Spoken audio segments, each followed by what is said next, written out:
Good afternoon. My name is Larry Jolly, and we're here with you at the 66th National Model Airplane Championships being held in Chicopee, Massachusetts. At this point, we're down at the helicopter flying section, and what we mean by that, this is a competition for radio control model helicopters.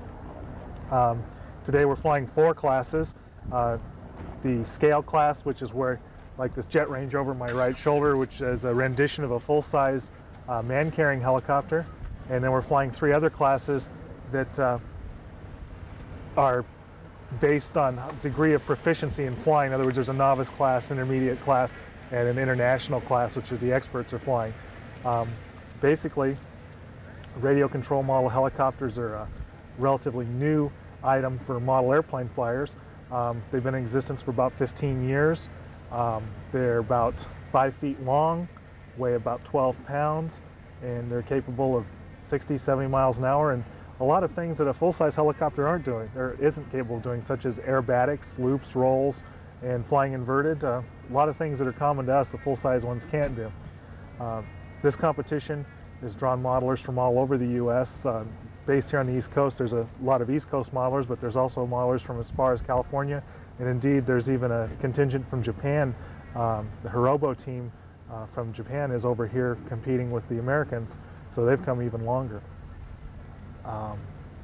Thinking about what we're doing here, each in the 3 levels of competition I told you about before, they have to fly a set pattern, and there'll be a panel of judges that will grade them from 0 to 10 points for each maneuver.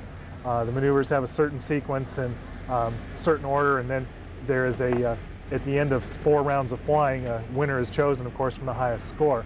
So as you can see this afternoon, the weather here has turned rather gray. It's very windy, and this, of course, will have some outcome on the flying, as weather conditions do change quite a few things.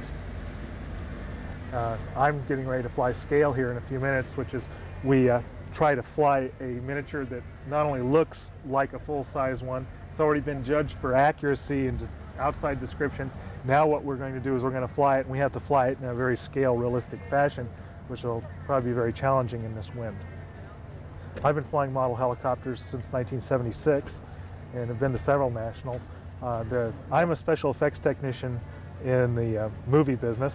I started out flying in a series called Airwolf in 1981 and have completed 60 airborne explosions. And what we do by that is if you think back and you see these pictures where a helicopter's in view and somebody fires a missile and the helicopter suddenly blows up, well, you have to think to yourself, to begin with, all helicopters full-size run about $500,000, and someone's got to be flying that, and someone's not going to be riding a smoke bomb with a fire blasting out the back. So what they do is they have someone like me create a miniature for the picture, and then we'll blow several of them up until the director gets the look he's trying to get.